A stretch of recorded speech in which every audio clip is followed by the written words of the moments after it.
He always seems to have first dibs on vacation days. I have noticed that. As much as I enjoy being here, I do notice that he's always first to the poll on that. Yeah. Yeah, you know what? He's got houses in so many parts of the country, he needs to check on them all the time. Welcome to PTI, boys and girls. Wilbon couldn't finish what he started, so coming out of the bullpen, maybe even to tip the bullpen cart drivers, our great friend, the host of the podcast, Pablo Torre, finds out the aptly named Pablo Torre. And we begin today with Jaylen Brown scoring 40 points and the Boston Celtics running away from Indiana in the second half last night and winning by 16. Also in that second half, Indiana's Tyrese Halliburton left the game with a hamstring problem, an injury that previously kept Halliburton out of 10 regular season games. So, Pablo, how did last night's result impact your view of this series? Yeah, Tony, you have cooked steak for me. You've been very kind to me. You've cooked steak for me. I want to put this in the context of steak, okay? So after game one, I was like, this feels medium well, okay? They choke away the lead, the Pacers do. The Celtics come back medium well. This feels like we got to throw this series in the trash. This is beyond well done. This is burnt. This is bad. This is not a thing the Pacers can recover from. And Tyrese Halliburton, when he got hurt, okay, they were losing to the Celtics in the third quarter. It's not as if this was a series they were in control of. This just feels like one of those things that I am very tempted to stop paying attention to, even as I know that the Celtics have a habit of at least losing one game against these injury-plagued teams that they've played so far in the postseason. Yeah, so let's go through the Celtics pattern. The pattern is that they lose game two at home, and then they win three in a row, and they close out a series. They did not lose game two last night. They did not even lose game one, which they should have lost. Yes. So as you look forward, Boston now goes on the road where they're 4-0. Indiana is great at home. Indiana in these playoffs is 6-0 at home. But I think you and I would both agree that Boston is probably a better team, even if Halliburton is healthy, and that they are a significantly better team if Halliburton were to not play these games. So I look at this, Pablo, as I don't see how Boston could probably be any worse than coming back home to Boston at 3-1. And for me, last night's game just confirmed what I thought after game one, that Indiana had missed a golden opportunity. Halliburton is their best and most important player, as is Anthony Edwards. You know, on Minnesota, they're attractive, they're affable, they're emerging stars. But at least last night, Indiana was +1 when Halliburton was out there, -17 after that. So he's a consequential player.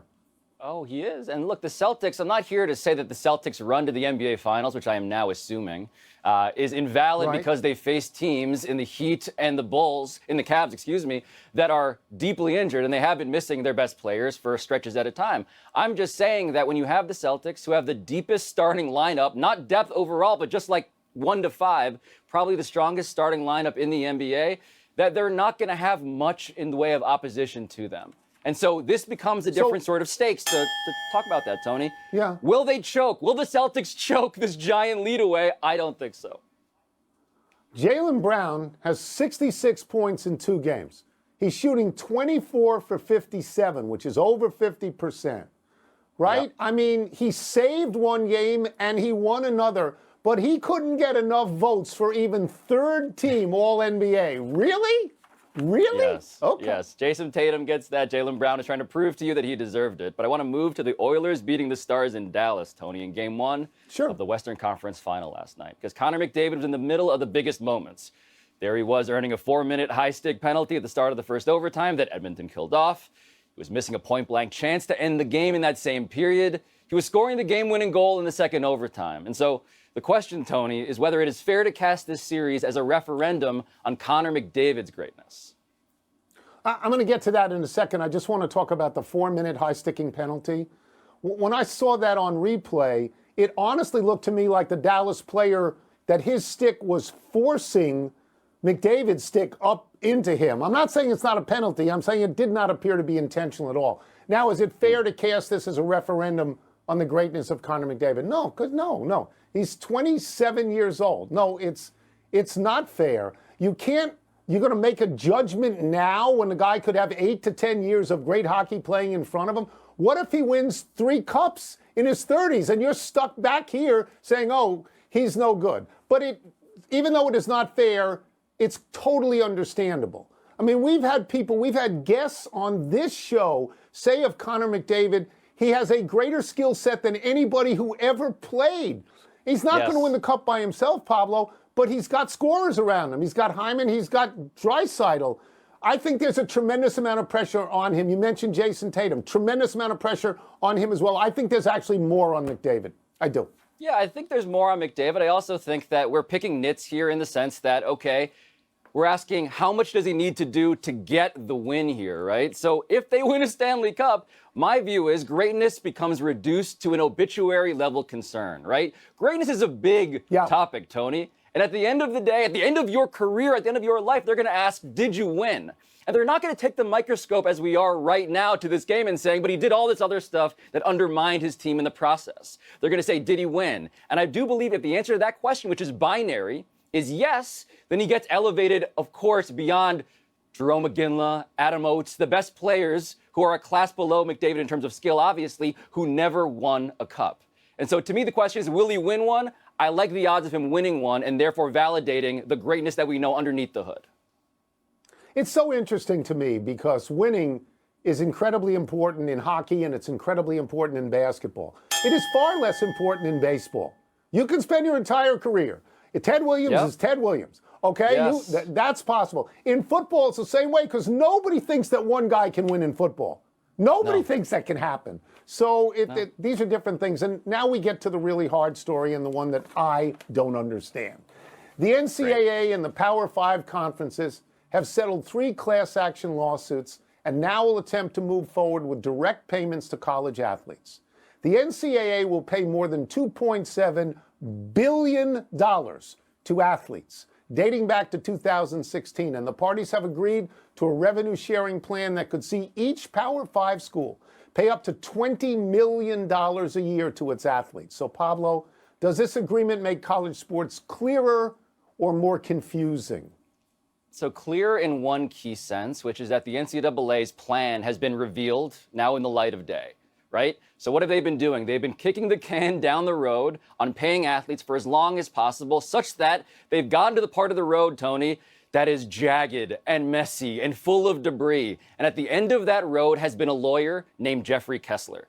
That is the man who's been filing these antitrust lawsuits on behalf of all of these players. This is the man who, if the NCAA did not settle, would have bankrupted the NCAA and forced them to hit reset on the entire concept of college sports. And so what the NCAA said was, we will valiantly take the best, worst option, which is settlement, which is we're going to have to reimagine ourselves. We're going to have to now figure out what beyond this road is there for us. And Tony, down that road is going to be what is now far more confusing, which is, are these players going to have contracts? Are there going to be salary caps? To what extent will college sports even be college anymore? That's the big picture question that's coming up. Yeah, so $20 million per school for athletes. Good luck trying to get a raise if you're a medieval art professor, because that's not going to happen. All the money is going to athletes. I am way over my skis on this. I do not understand it. I'm an English major and a sports writer. I'm not an economist and I'm not a lawyer. It seems to me, I'm happy that they have a settlement, but it also seems to me that this is going to lead to chaos in the near term. I'm going to make the assumption that football players and basketball players, because they bring money in, are going to get the most money here. And I think that that's fair, but I'm not sure that it's just. I just think there's going to be an enormous amount of confusion. And as long as you understand this, let me ask the obvious questions. Will wrestlers get paid? Will field hockey players get paid? Will soccer players get paid? Will Title IX litigate this and try to establish the exact same amounts for women and men? What's going to happen? It seems to me it's crazy. There are so many more lawsuits to come. There are so many more lawyers who will charge billable hours for them to provide the clarity you are seeking. I then pose the question, Tony, what happens when the free market in full comes to college sports? It means that those field hockey players, the wrestlers, they will get paid in accordance to a market value that has now been unlocked. Is that good for field hockey players and wrestlers, right? NIL's given us a taste of this. I believe that we're going to have to really wonder, how much do we actually want our college sports to feel like college when justice means payment, which means a free market? I'm not saying you're going to like it. I'm just saying that justice is leading us down a direction that is very, very different than what it used to be. I get that. Last couple of years, we've had outside money, NIL money, and we've had the transfer portal. Now we're dumping a huge amount of dough on inside money. College is paying it. It just seems to me in the near term, there's chaos. Let's take a break. Coming up, what's the best way to describe the importance of tonight's Game 2 for the Timberwolves? And Shota Imanaga is back on the mound for the Cubs tonight. So what is the word for the season he is having? There are so many athletes that aren't going to get paid anywhere near what basketball and football players are going to get paid. Yeah, They're not bringing any money. College football coaches, those basketball coaches. It's time to go head-to-head with Mr. Fancy Word. What's first? Tonight is a blank game for the Timberwolves against the Mavs. All right, so what is my word? This is not a must game. It's an important game.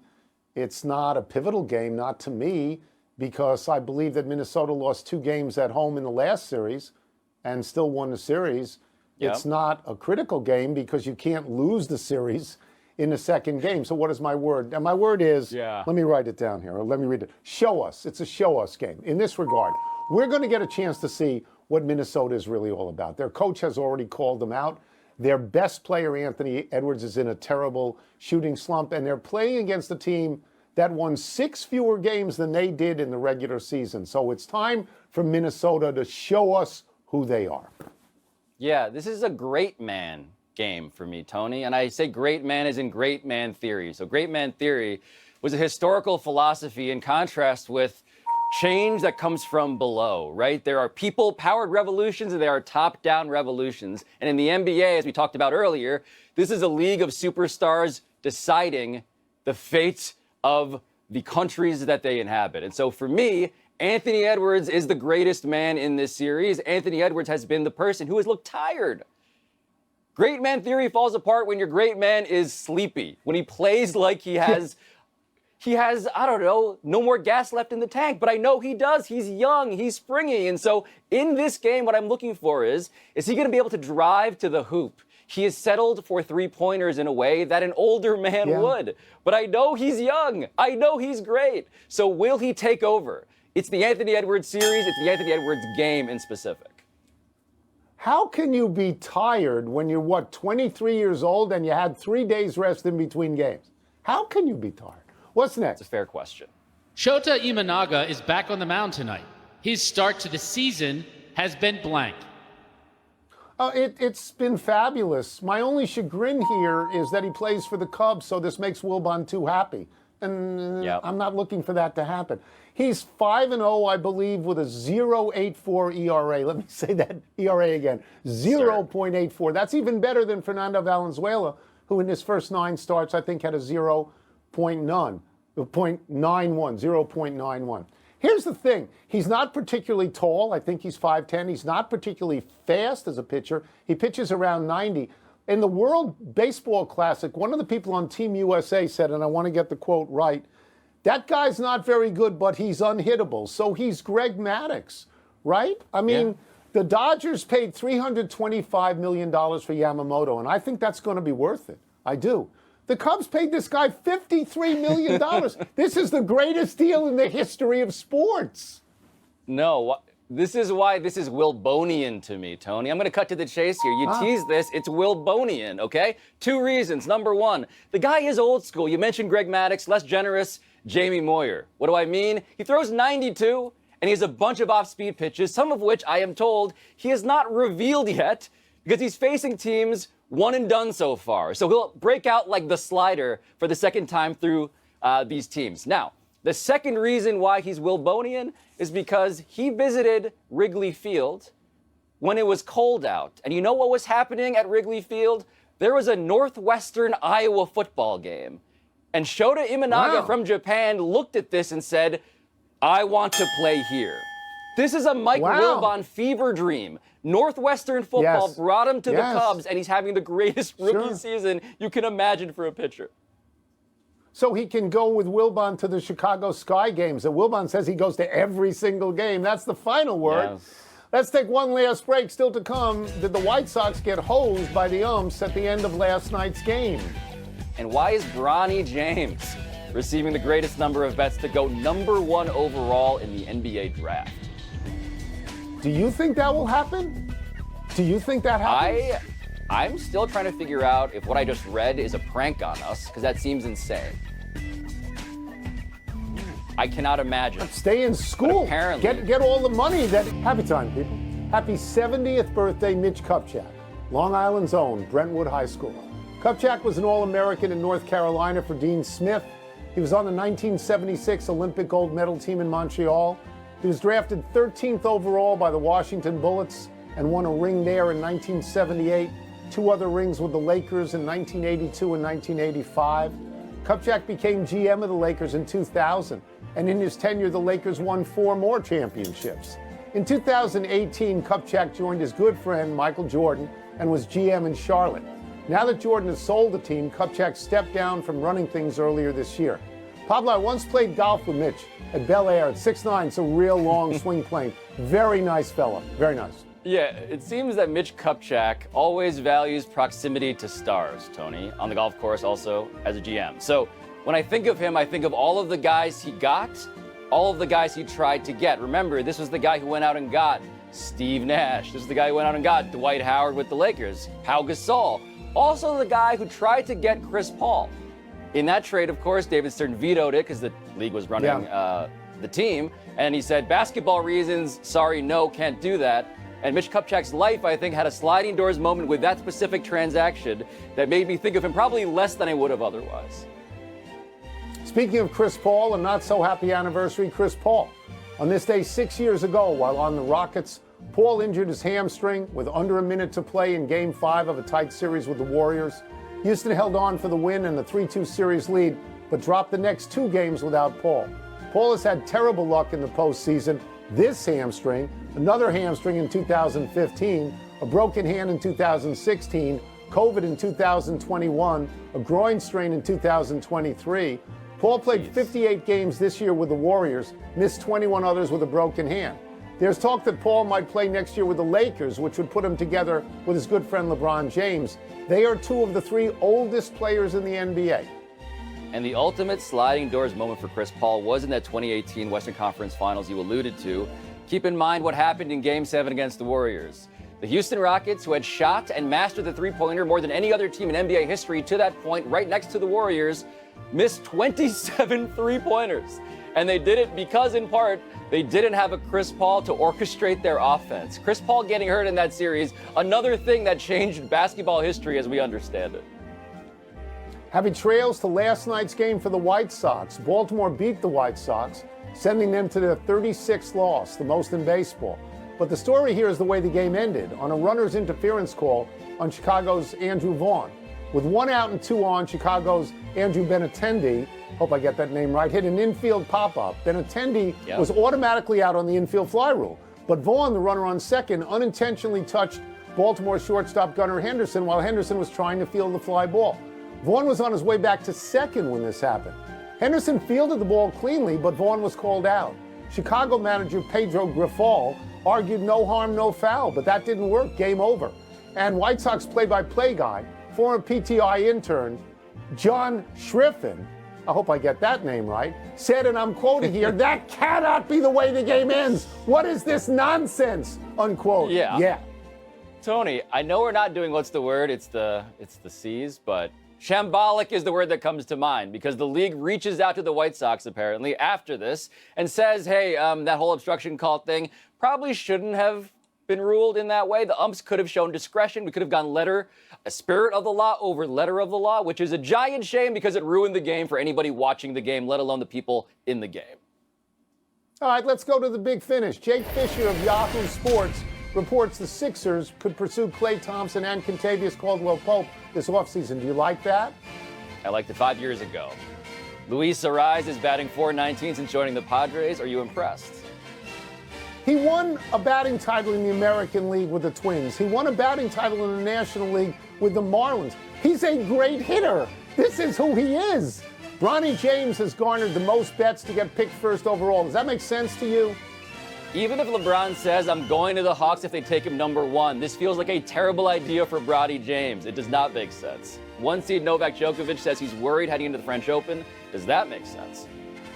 Yeah, he hasn't won a tournament all year, and he's losing to people ranked well below him. Last one, Panthers-Rangers game 2 tonight. Who you got? I got the Rangers because I'm in Manhattan. It's a beautiful day out, and I want this city to have, I don't know, some good vibes for a change around Madison Square Garden. That would be nice for me, personally. Tell them they have to score at least 1 goal to win. We're out of time. We'll try and do better the next time, and I'm Tony Kornheiser. And I'm Pablo Torre. Thank you so much for watching. This is my podcast, Pablo Torre Finds Out. But for now, did you say earlier that you would throw my... No, they did great off the bench for them. There are others. Rudy actually scored in double figures, so everybody else played well and scored for them, except for those 2 guys. Your stars have to be stars, and they have to pick up the slack and score better for them. Speaking of stars being stars, Dallas took game 1, and Luka and Kyrie accounted for 58% of the Mavs' points. How sustainable is that formula for Dallas? Realistically, most people look at it and say it's not. We only seen it done, I think, maybe one other time when Kai was in Cleveland with that other guy that's pretty good on the floor that's been facing the NBA for the last 20 years. I don't think it's sustainable. They're going to need the other guys to step up and play well. Tim Hardaway Jr., P.J. Washington, as he was in last series, played extremely well. Derrick Jones Jr., they're going to need those guys to step up if they want to continue to beat this team. Because I just don't see, with Luka, especially with his knee being up and down every other game, you never know what it's looking like. Kai usually picks it up in the second half, but he obviously is taking it personal with the challenge against Anthony Edwards. But I still don't see them, sustaining that, scoring 30-plus points each a game. So they're going to need the help from their others. By the way, the only other Mavs scoring or averaging double digits in these playoffs, P.J. Washington and Derrick Jones Jr. All right, before I let you go, who you got tonight? I got Minnesota. I just think Dallas is very up and down. I don't see the guys scoring that well, and I don't see the others helping them as much as they need to. So I think Minnesota gets the win tonight, and ultimately I have them in the series in 6. Okay. Danny Green has spoken. Appreciate you, brother. Thank you. Thank you. Elsewhere on the hardwoods, we've got a good one brewing tonight in the W. Caitlin Clark and the Fever back in action, looking for their first win of the season after 5 straight losses. With Iowa last season, she didn't lose her 5th game until the national championship. Also tonight, maybe early rookie bragging rights on the line. Clark, of course, was the first pick in the draft, and she'll be facing Cameron Brink, who went second to the Sparks and having a fantastic rookie campaign so far as well. You take a look at their teams. Indiana had the number 1 pick in the draft for a reason, right? On offense, they've ranked among the worst in the WNBA in points, point differential, and rebounds per game. As for their defense, the Fever have the fewest combined steals and blocks per game in the league, but bright-siding this, Caitlin Clark, 3 straight games of 20-plus points and is starting to figure this thing out. Going to be a good one you'll see tonight. Jay? With the NBA draft a month away, chatter about who the Atlanta Hawks will select first overall is heating up. One name emerging in betting circles, Bronny James. Yes, the same Bronny James most draft experts believe is at best a second-round pick. So why are gamblers suddenly favoring Bronny to go number 1? Coley Harvey has some answers in tonight's SportsCenter report. At 200 to 1, Bronny James currently has the longest odds of being selected first overall in next month's NBA draft. But that isn't stopping a number of bettors from placing wagers that he'll follow in Dad's footsteps and be picked number 1 anyway. It's kind of laughable that that would even be offered, much less that somebody would actually put any sort of significant money on it. To be honest, it's a lot of people that are rooting for the chaos. I think from a betting standpoint, it's essentially impossible. We're bordering on impossible at 200 to 1 odds. A pair of major bookmakers this week are reporting significant action on Bronny being picked first. FanDuel says Bronny has attracted a whopping 30% of its betting tickets to be the number 1 pick. BetMGM says 36.8% of its bets on the top selection are on James. That's more than double the player with the next highest percentage, Alex Sarr, the forward most draft experts believe the Atlanta Hawks will actually take. There's no doubt that the relative lack of immediate star power in this draft is leading people to look a little bit more outside those top picks to get excited about it, and that's where Bronny has been very attractive to people who are interested in the draft process. The vast majority of these bets on Bronny have come from small money bets of $5 or $10. None have exceeded $100.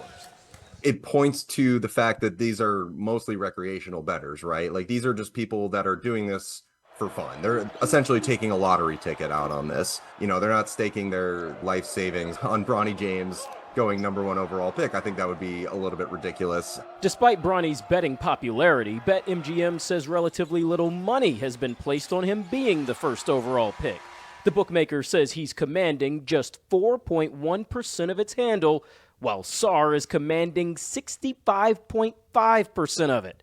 A clear sign Smart Money says to trust the draft pundits. Based on his conversations with league execs, Windhorst believes Bronny will be drafted and maybe a little higher than scouts have predicted. Still, the reality is Bronny remains slated a second-round selection and not first overall. I'm Coley Harvey, ESPN. Thanks, Coley. We'll go back to the hardwoods in a minute. How Anthony Edwards must change his approach to help the Wolves get even with the Mavs tonight. Brian Windhorst is standing by. It's got a little insight for us. And after being shut out in the Garden in Game 1, how the Rangers are planning to respond with a chance to even the series